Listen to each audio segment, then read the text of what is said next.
So I wanted to tell you about an insight I had the other day because I'm really curious to see if it resonates with anyone.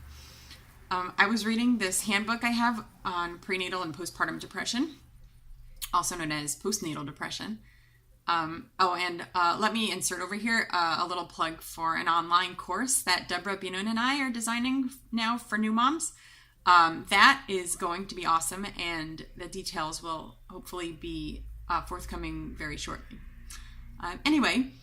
Reading the handbook made me think back to my second pregnancy when I was miserable all the time. But I was emotionally miserable, but in terms of the pregnancy itself, it was pretty run of the mill. I did have insomnia, heartburn, nausea, the usual aches and pains and whatever. But I didn't have, anything more serious like gestational diabetes, hyperemesis, which is like vomiting all the time, or anything else serious like that. No complications with the fetus. I was just moody and I felt really miserable and I cried a lot. And I spent a lot of time feeling sorry for myself. I never had any actual suicidal ideation, but I did have a lot of times when the thought crossed my mind, it would just be so much easier if I weren't alive. I'm a social worker, so I had a DSM at home. I had the latest version at that time. The DSM is the handbook that mental health professionals are supposed to use to diagnose mental illnesses. So I went and I took out my DSM and I flipped to the mood disorders section and I read through the descriptions of prenatal depression. And the funny thing is that several symptoms of depression are similar to some symptoms of pregnancy. So diagnosing prenatal depression can be tricky. But I tried very hard to diagnose myself with prenatal depression because I was so miserable with no apparent reason.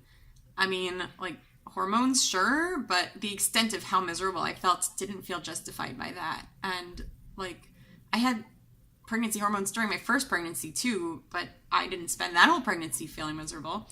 So what explanation could there be if I didn't have prenatal depression? And really, what right did I have to be so extremely miserable without a reason,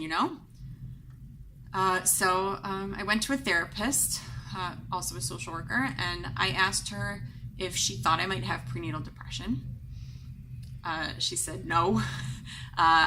I didn't have any diagnosable mental illness, but if I wanted a diagnosis for insurance purposes, she would put down that I had an adjustment disorder. I knew that I didn't have an adjustment disorder, but the truth is that I knew I didn't have prenatal depression either. I just really desperately wanted to have it.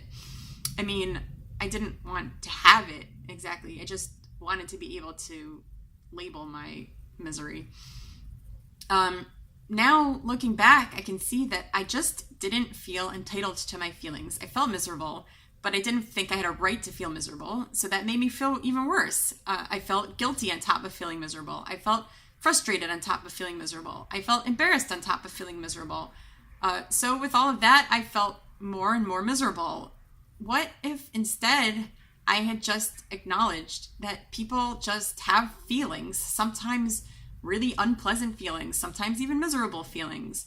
What if I had realized that miserable feelings don't come from gestational diabetes or hyperemesis or complications with the fetus or anything like that? Anyway, I mean, I'm not saying that a difficult pregnancy makes it easier to have pleasant, cheerful feelings either.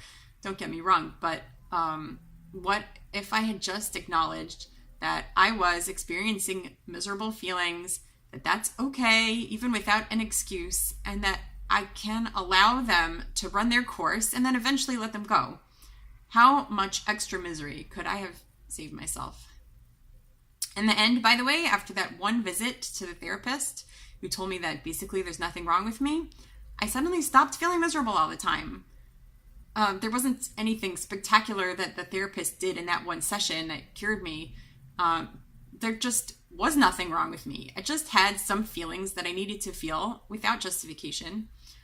And I came through the other side of those feelings in one piece.